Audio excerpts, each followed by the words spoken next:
to the Quiet Warrior Show, where we help top leaders find their pathway to incredible success and a lifetime of happiness. Here is your host, Tom Dutta, the Quiet Warrior. Well, here we are. Welcome, everybody, to the Quiet Warrior Show. My name is Tom Dutta, and we're live streaming today across LinkedIn, Facebook, and YouTube with my special guest, and I'll introduce him to you in just a moment. You can see him there on your screen if you're watching, waiting patiently. I'm really excited about this, but I want to tell you about the platform. The Quiet Warrior Show will be taking this live stream, producing it into a YouTube premiere video, releasing that in the near future. We will also be creating a podcast across the Quiet Warrior Network, which is now across 11 countries. And so find the show, give it a rating to honor our guest, and stand by for that coming out in the future. So this show is all about the guest. So I'd like to introduce you to Dr. Ryan Darcy. Dr. Darcy, welcome. Oh, thanks for having me, Tom. You're welcome. Well, listen, before I turn it to you, I just want to tell everybody how we met. And it was February the 29th, 2020, that I was standing on this red dot. Now, it was a carpet on a stage. And as the curtains went up and this bright spotlight came on, I did my first ever TEDx talk at TEDx Bear Creek Park, the Bell Center for Performing Arts. And one of the other magical guests, everybody, that stood on that same dot was Dr. Ryan Darcy. And he had a guest with him, and it blew my mind about his topic. We became friends, and well, here we are. I invited him to the show. And so, Ryan, let's ask you a fun question first. Tell us something about yourself that you think nobody might know. I would say some people, unfortunately, know that I can't dance. But definitely no one knows that I can't sing, because I won't do that to humanity. Okay. Well, that's great. Well, we should have prepared you to do a song for us. That's awesome. Everybody, he can't dance, so we can't prove that because he's sitting down today, but I think we'll have to trust you. I'm pretty sure Donald Trump dances better than I do. Just that is a fact, and we don't need to fact check that one. All right, we're going to get back on track here. I want to tell everybody about your background and build you up a bit, not for ego, but there's a lot to this man. He's an internationally renowned neuroscientist, everyone, and a neurotechnology entrepreneur, which I'm sure he'll tell us about. He is a co-founder of HealthTech Connex. It's a brain health technology company. He also holds a professorship appointments at our Simon Fraser University and the University of British Columbia here in Canada. He serves as a BC leadership chair in neuroimaging and neurotechnology, and he's led many large-scale brain and medical technology initiatives with a big, hairy, audacious goal to positively impact 1 billion brains. Wow. Now, Ryan, when I have people on the show, I always say that check your ego at the door. We don't want to brag. We just want to learn your story. But I have to say that when it comes to a purposeful man, everybody, what you just heard, impacting 1 billion brains, that is a purpose that will impact and change the world. So get us into your story. Take us back, even if you want to go back to when you were in the womb and you were born. But how did this all begin? What was your lifeline, and what made you do what you do? Well, that's it's a great start. I was born in a small town in BC, in British Columbia. It's kind of a cowboy town. It's a holdover town from the gold rush. And so I've always joked that maybe I kept a little cowboy in me, which turned into an innovator. I'm not sure if that's true or not. Yeah. But I think that I've always believe that many people who innovate, and I think we all have tough lives for sure, but I definitely had a lot of hardship growing up, and I lost my mom at a very young age and had a tough childhood.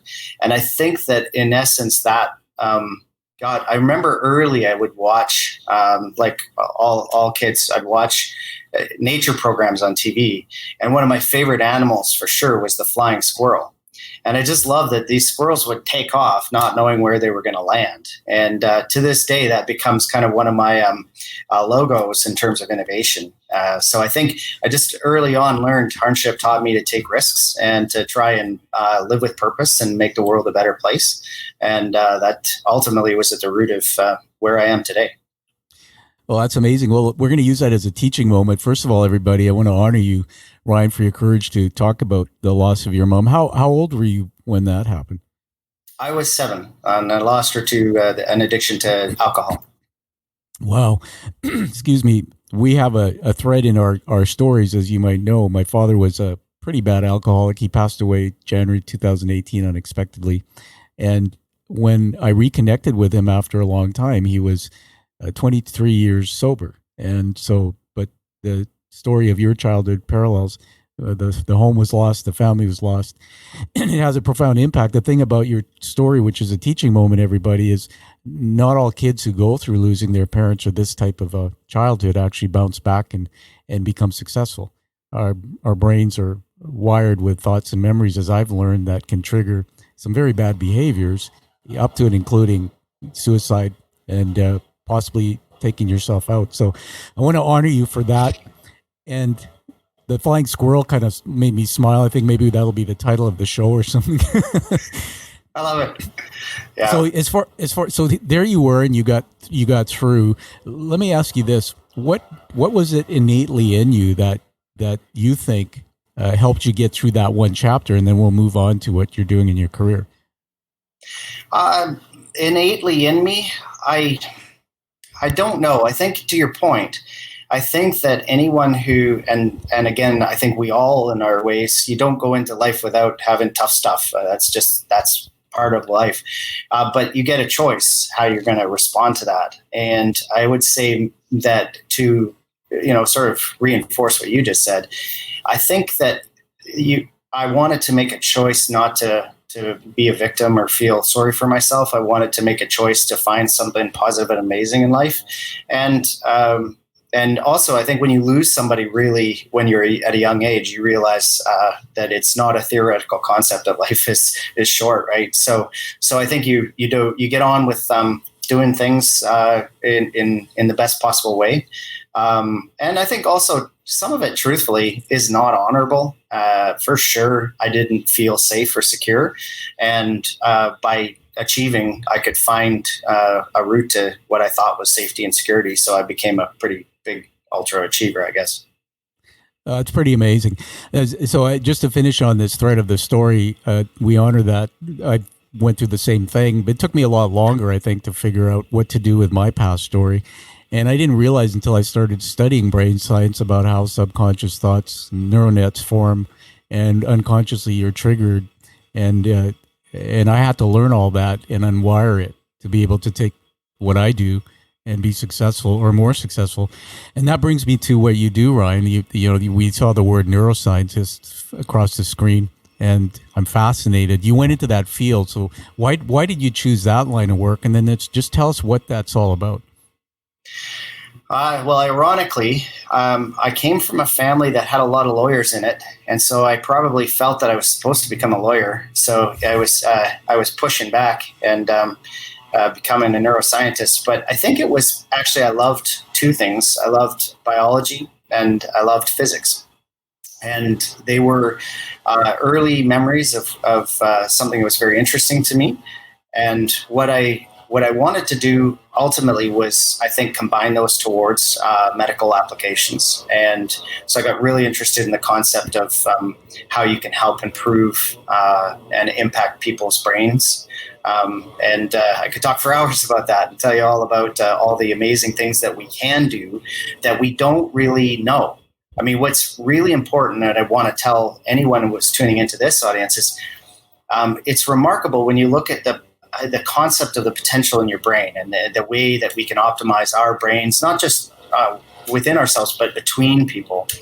And I think it's a source for hope, particularly in when you see all these scary things that we face in the world today. You can be really hopeful about the huge potential that our brains can solve our problems and make positive impacts and make changes. And so I'd like to see more innovators, more Steve Jobses and Elon Musks of the world addressing things like the environment. And I'd like to use neuroscience to try and help people realize they can actually have control over wiring their brains so that we can actually have a sense of hope and optimism and start tackling these big problems that are scary to me and to us all, I'm sure. Yeah, that's amazing. Funny you bring up Elon Musk. I read an article about something that he's doing, and people were skeptical. Something about implanting something in the brain that can deal with things such as, if you have the loss of your use of your legs, or anyway, it sounded too far out there for the average person to grasp. I want to share a story with you live here. A lot of people have been following me on my platform that I slipped in a bathtub the second day after doing the Ride to Conquer Cancer.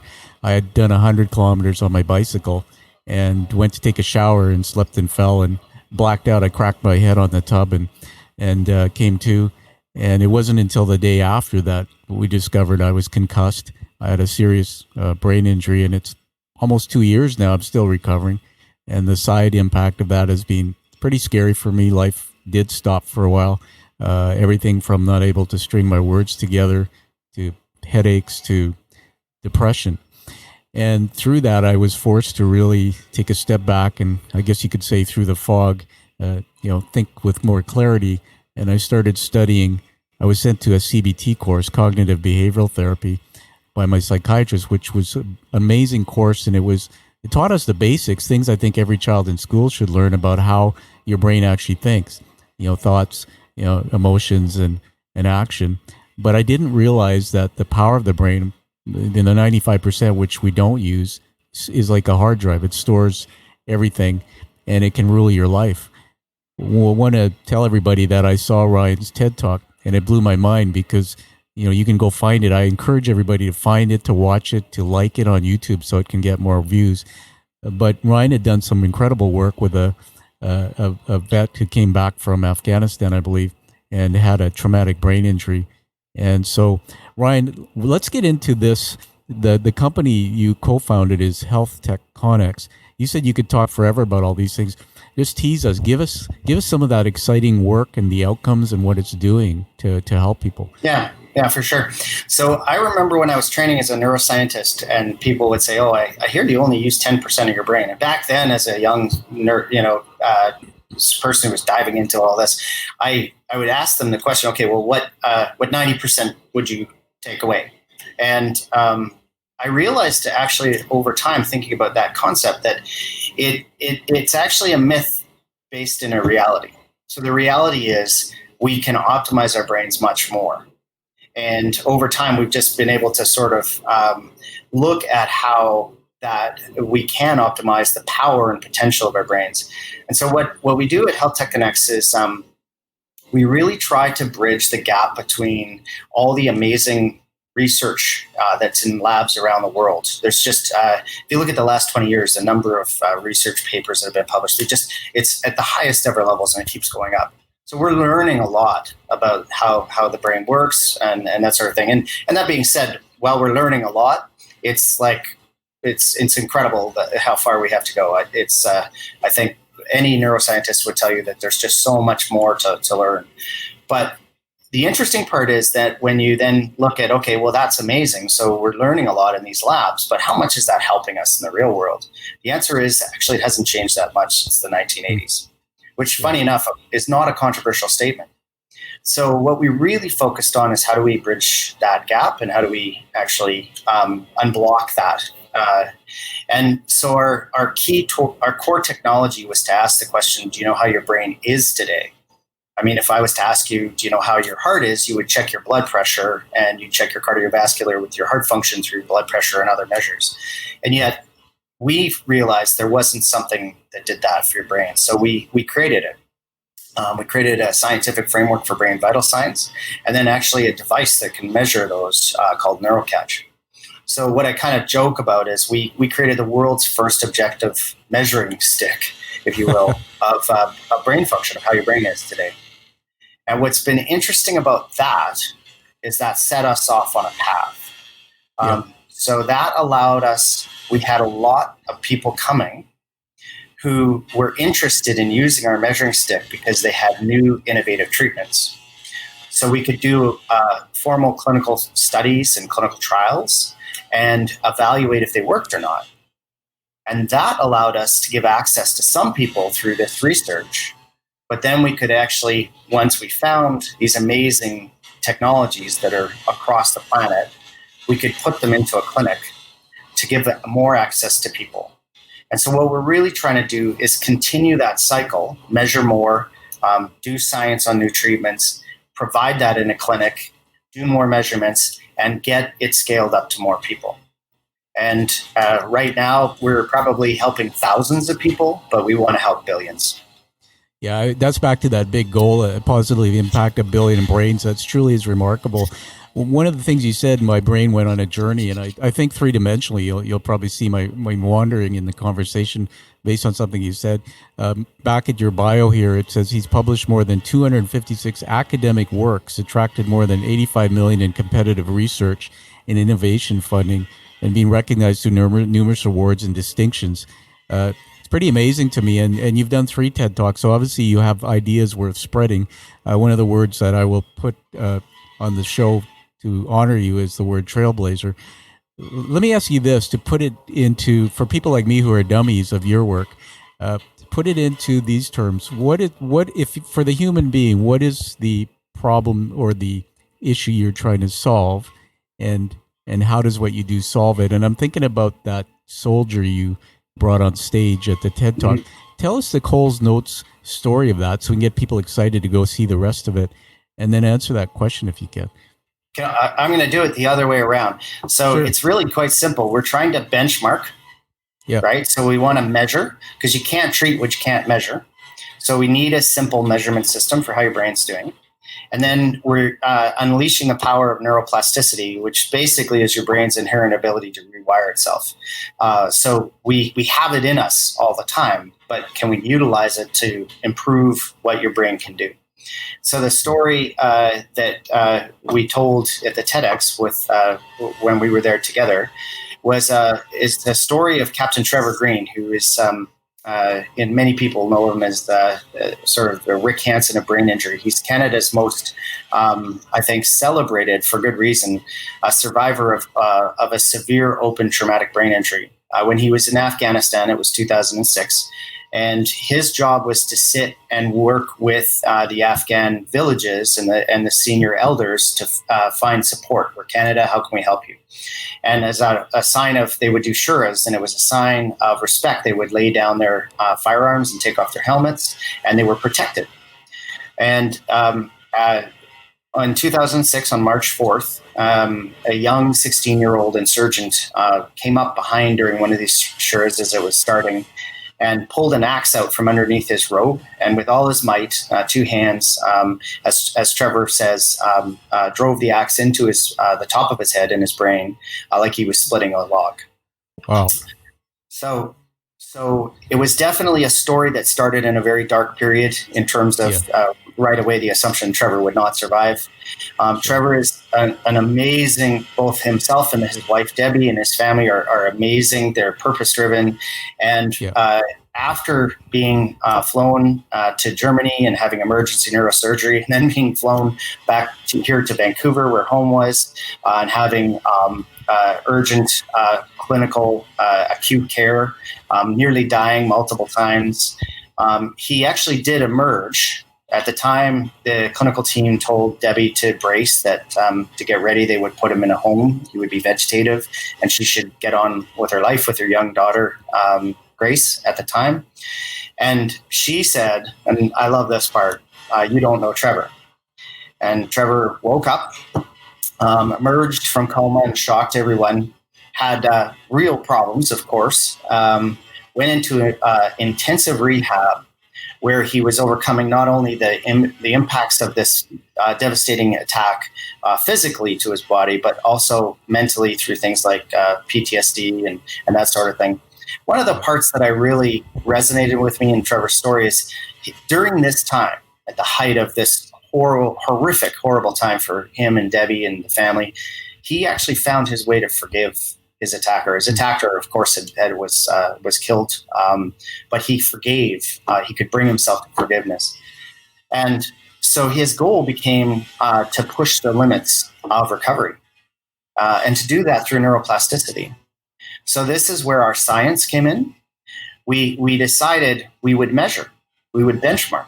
So we'd use advanced technologies and actually track his brain changing and show that it was changing. to keep motivating not only him and all the work they were doing, but also all the people caring for them, the clinicians and that sort of thing.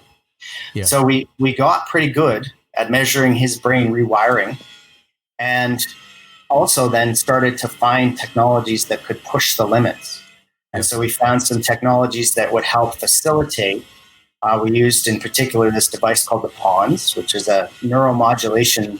It's totally painless. It stimulates your tongue, and it allows, when you're working on recovering, for extra neuroplasticity rewiring. And so that's taken Trevor to new heights. We were just with him, and he's working on rowing. I saw him do basically the equivalent of bench press. And our goal is really to see push as far as we can, even though we're now 14 years out of injury. Wow. And people, of course, would tell anyone when they land in hospital with a brain condition that maybe you'll recover for a year or so, and then you've just got to get used to living with what you've got. And our premise is, no, that's not true. We can measure it, and then we can try and improve what you've got through neuroplasticity. I love this. I mean, I'm so excited. And first of all, I'm so proud of you and your story and what you're doing. I mean, this is heroic work. That's why we call this the hero's journey, making a difference, being a shaman or a guide in an area that people aren't exploring.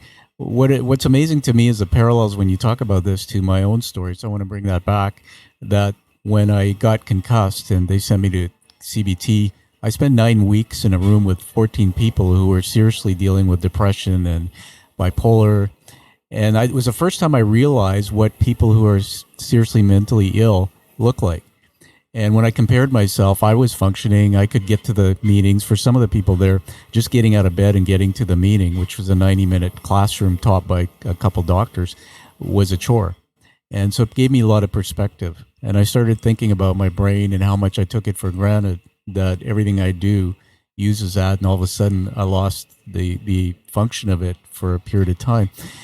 And what they taught us in there was neuroplasticity. I had heard this word before, Ryan, and understood, but not how it applies to things like mental health. And I'm an advocate for mental health.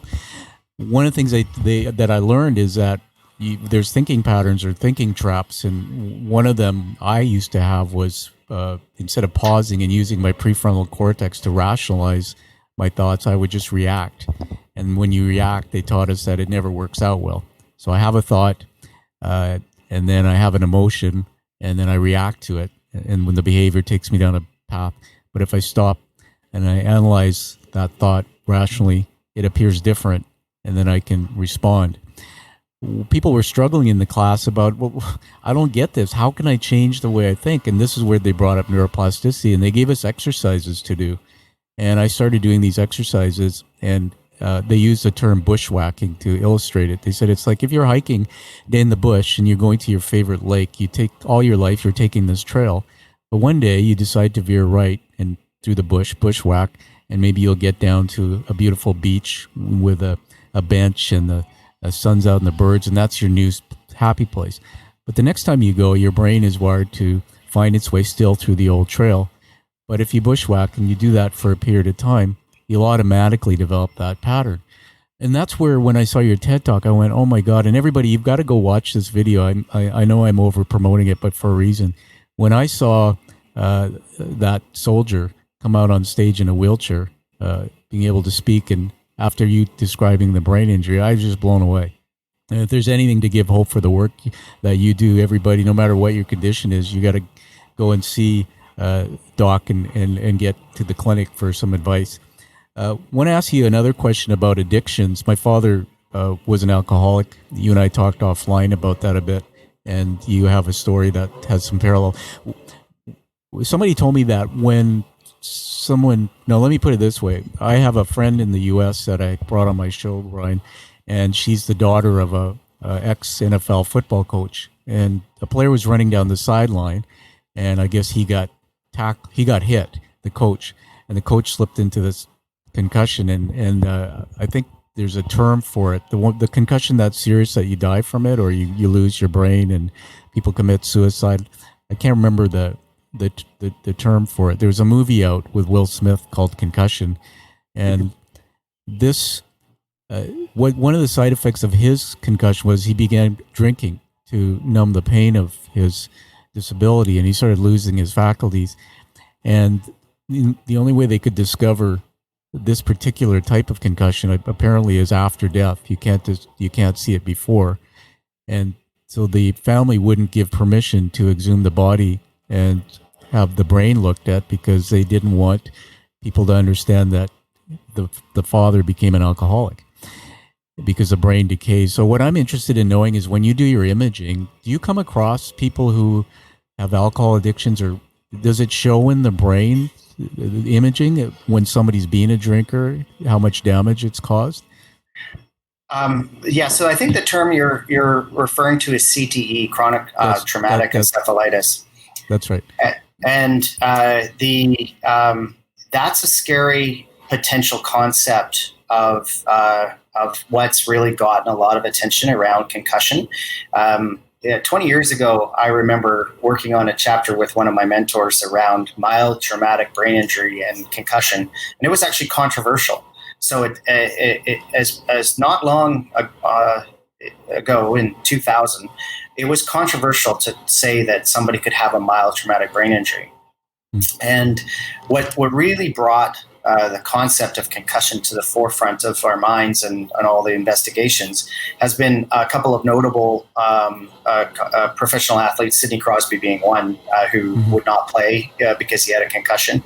But another is just the work that you're mentioning, where we started to better understand the lifelong consequences when you were in performance sports or military or otherwise, that you would repeated impacts that were concussive or subconcussive could lead to a much more serious consequences. And these could be either from a neurodegenerative dementia presentation, or they could be neuropsychiatric, where you started to have problems with addictions and suicides started to emerge. And so I think that was the part where people started to look at people who had deceased and look at their brains and discover that there was a lot of pathology, and some of this pathology matched what you might see, for example, with Alzheimer's disease. And so they started to really understand that your brain can be impacted much more than we thought, and that if you have a lot of that over the course of a lifetime or a career, that can be cumulative. And there's a lot of really good research going worldwide now to understand and study that. I think the thing that has been really rewarding for me has been we've been able to move the needle on that. So wow. There's one thing to know it's a problem and not be able to address with solutions. Yeah. What we've been able to do is create this neuroplasticity clinic that harnesses your neuroplasticity for good, right? And just I want to take a minute, if it's okay with you, to go into sure. The way I think about neuroplasticity. I loved your metaphor around bushwhacking. It's a great one. Thank you. But one of our clinicians once really drove the point home to me when they talked about the fact that people who have pain, chronic pain, can come to a place where they can see a stimulus that causes that and feel that pain. They can even come to a place where they can imagine a circumstance that causes chronic pain and feel and experience in real world that pain. That's neuroplasticity. All neuroplasticity is firing new neural circuits. You wire a new circuit. So in this case, you were wiring a circuit to have a pain response, even though there wasn't pain there. So we would call that a maladaptive neuroplasticity. Yeah. And what that tells you is it's there, right? There's no debate that we have neuroplasticity. It's not whether or not we have it or not. It's how do we harness it for positive impact. And so in our clinic, what we are able to do is take people who have concussions and have a historical number of results that are really impacting their life. It could be anxiety, depression, changes in their functional daily life, the quality of life. And by harnessing neuroplasticity, even to improve something like their ability to balance and walk or their cognitive processing, all of a sudden you see this amazing watershed of improvements. So we get these just remarkable stories of how their life has been returned back to them. And my favorite thing every week is to hear the latest successes of our clients in terms of being able to do something they haven't been able to do in years, their family noticing their differences. Really what we want to do now is ensure that that's not just helping hundreds of people, but like I said before, billions. That's amazing. I'm getting so excited about this. Like you said to me, why don't you come out to the clinic? I'm going to take you up on that. Everybody, yeah. I didn't want to make the show about my own concussion, but when you said the side effects, I mean, I slipped into depression. I'm seeing a psychiatrist. I talk openly about that. And by the way, everybody, let's get off our high horse here. A lot of people need to have somebody in their care team, like a psychiatrist or somebody who you can go and process things at various times in your life. There's no stigma and shame around saying I need help. My brain needs to get healthy. So I'm just putting it out there. I'm proud to say I have a doctor in my care team that focuses on mental health. I wish I had that as a CEO years ago. One of the things I want to talk to you about now, just for a moment, is the idea of childhood trauma. This is something I learned through my own self-work, that many people have some traumatic upbringing. It leads to all sorts of problems in the workplace when you're a leader. For example, blind spots. You can't see your behavior. Others can see it. Or people do things and it triggers you, and those triggers come from past bad experiences. I'll give you an example. I used to cower or melt into an emotional puddle when anybody in business appeared to be aggressive or assertive. Not in a bad way, but they just were a strong communicator, kind of like one of those egotistical people. And what I realized, it was actually my brain saying, that guy looks like my father. My dad was not a good dude. And my brain had wired that and connected it. And every time I saw it, it was dad. And I get into this emotional anxiety. One of the things I did was I learned how to unwire that, and that we have the power, as you teach, to change the meaning of a thought. Somebody once told me plants and animals can't have thoughts about their thoughts. So that's what I did, is I took a lifetime, about 10 years, to redevelop my thinking patterns, to turn my dad's story into something good, a gift, and it freed me. When I was looking at mental health, I spent 10 years now volunteering, Ryan.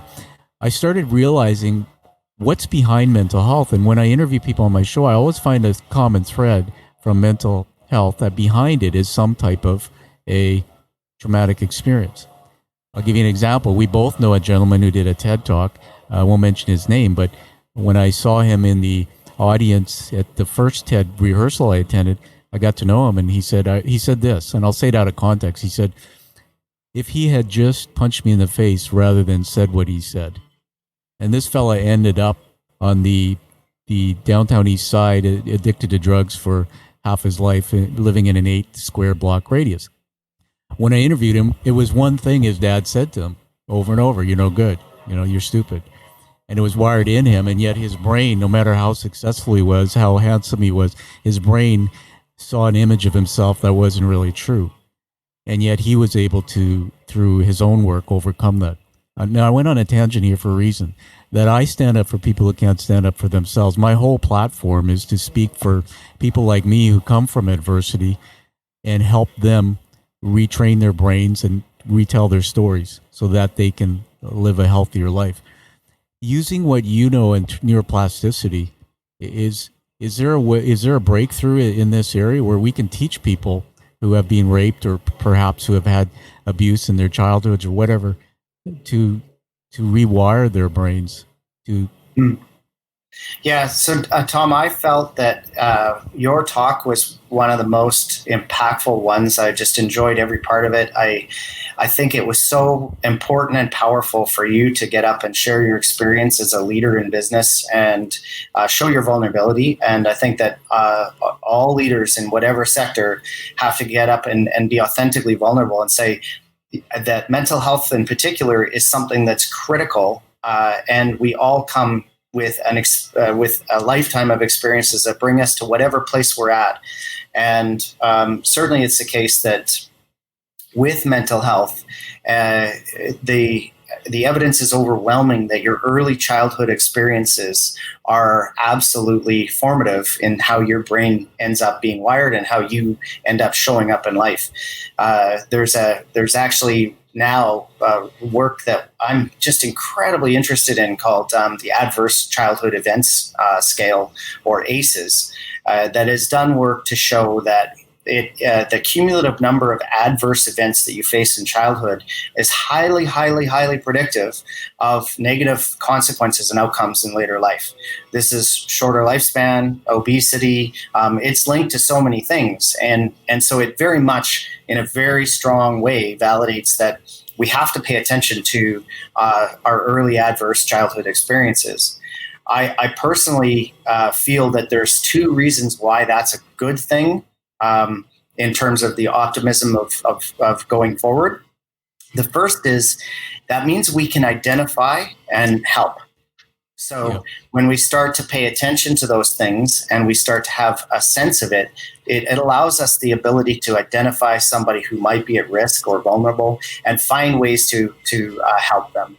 I also believe personally, in my own experience, having had a fair amount of adversity and seen that, that I definitely, if I was to look at my ACEs score, I would rank high on that. And that to your first question about what makes me tick, I've always felt that I had the power to adapt.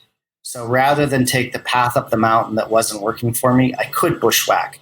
And so I could always find a way to say, okay, I'm okay to admit that this is a challenge for me. So now what I can do, that's the big part. Once you can acknowledge it, then the smaller part, to be honest, is to find a way to adapt and use it to your strengths and turn it into a power rather than to something that is getting you down.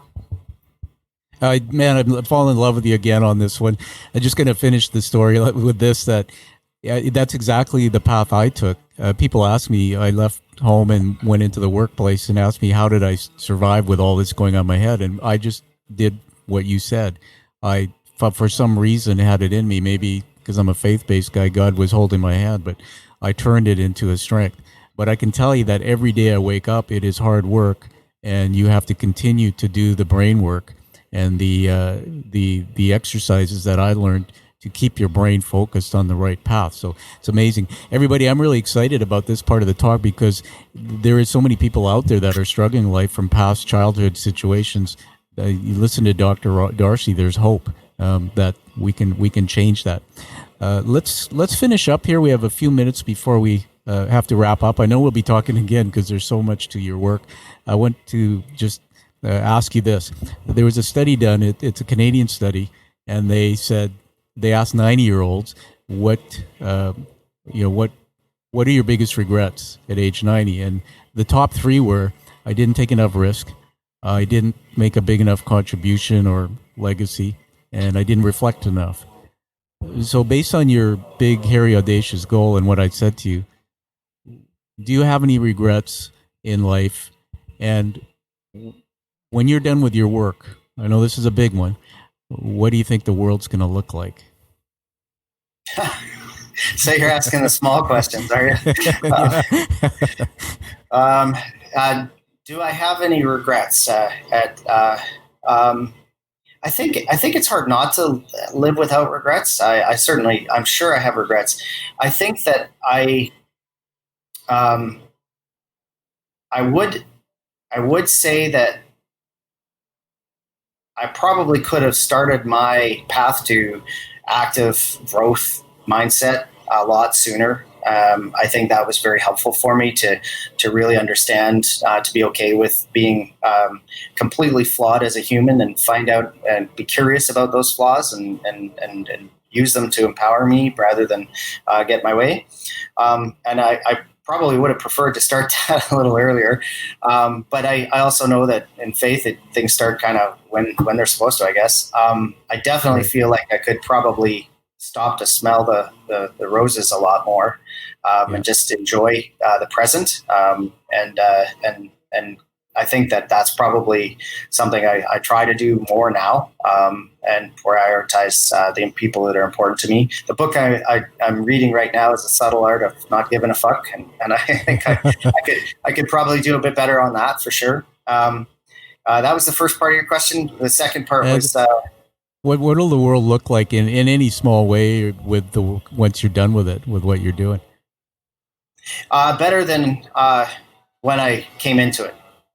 Awesome. If I do anything right, I'll have been a good dad, and positively impacted as many brains as I can. That's awesome. Well, there you have it, everybody. Well said. I'll go back and listen to this part of the interview just to hear that affecting everybody's brain in a positive way. What a great vision.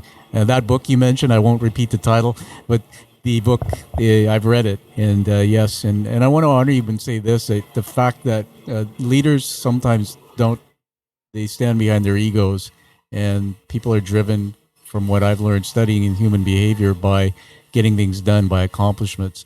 And we need guys like you who work your butt off to change the world. However, we're no good to anybody if we don't, what's called self-compassion in mental health, take care of ourselves. And so I'm glad that you said what you said publicly, balancing and putting some time to smell the roses. That's a beautiful statement.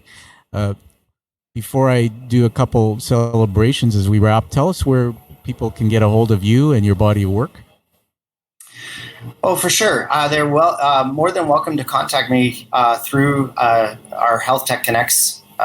So probably the fastest way is to email me. It's ryan@healthtechconnex.com. Awesome. And HealthTech Connex has a funny spelling. It's CONNEX. Perfect. And of course, Googling Ryan's name, everything will come up. Surrey, British Columbia is where you're located. Is that correct? Yeah. Yes, it is. Yeah, one of the fastest growing cities in North America, everybody, and just a stone's throw away from where my studio is. So I want to do a couple things as we wrap up. And the first one is to acknowledge you with some leadership words. I do this, Ryan, if you've listened to any of my episodes. I write as you're speaking. This isn't scripted, but I have 4 words that I want to tag to you as a leader. One is trailblazer. Man, you're trailblazing in an area that most people don't know about. Number 2 is hero, and I know that's can create some humility, but the hero's journey is all about having something difficult or challenge happen in your life, and then step into this unknown world, go on a journey to seek and learn and come back with a gift and change the world. That's what you're doing. Third is transformational leader. There's a difference between a transactional leader. In other words, you do that task and I'll pay you.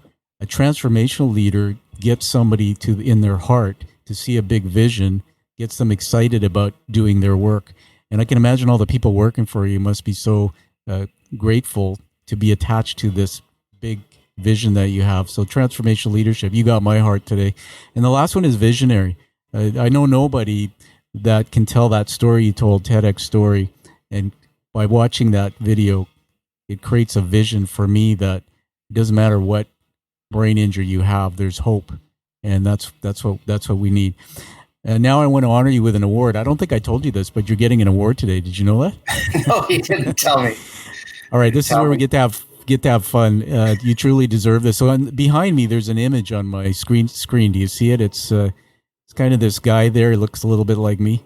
Yeah, good looking fella. All right, thank you. Well, these are challenge coins. They originated in World War I, and soldiers would carry them to make commit to each other in a community for purpose. And I had a vision that my show, eventually there would be about 40 a year given out, and the people around the world would carry these coins because they came on the show, they revealed their purpose, they revealed their weakness and were vulnerable, and they're committed to lifelong changing the planet. And the front of the coin is the image of the show. The back of the coin is actually the narrative, descriptive narrative of the hero's journey by Joseph Campbell, which my show is built on. It comes in a cherry box. It's handcrafted and painted. It's the images are raised. It's beautiful. And I had it made in the U.S. Sorry, Canada. And so we're going to induct you today into the Quiet Warrior Tribe. And by receiving that coin, you're going to commit to never stopping this goal you have of affecting a billion brains. So welcome to the tribe. Thanks, Tom. You mentioned Surrey, and I think it's really important for me. Those were amazing words. I'm really honored. We're here at the Health and Technology District, which has been referred to as the Silicon Valley for health technology. And there's just an amazing number of people that are here. This is not me. This is me as a mouthpiece, a representative for some incredibly creative and smart people. And I don't want the viewers thinking that I'm that guy. I'm privileged to be around a lot of those people. Well, there you did it again. That's true vulnerability or humility, everybody. A leader shines a spotlight on other people. And so for today, we're shining the spotlight on you, Ryan, but this community you have there, I'm even learning about that through you. Everybody who's listening to this show in other parts of the world, you know, connect to learn. If you're a fellow scientist, if you want to work with some brilliant people, get a hold of Ryan and he'll introduce you. So Ryan, on that note, we're going to wrap this up. So I'll give you the last word. This was awesome. I loved every minute of it. I think what you're doing is super important. I hope I didn't put any of the people listening to this asleep with too much propeller head stuff. No, you're probably one of the less boring scientists I've ever talked to. I would never put you up. I wouldn't put you up against the word accountant any day. So everybody, find this podcast when it comes out on your favorite podcast channel. Give it a high rating so that we can honor Dr. Ryan's work and get the word out. And find that true passion like you hear from him. Live with your purpose and live the life that you deserve and desire. Thank you. Thank you for listening to The Quiet Warrior Show. Create is a motive-based leadership development firm. www.kreat.ca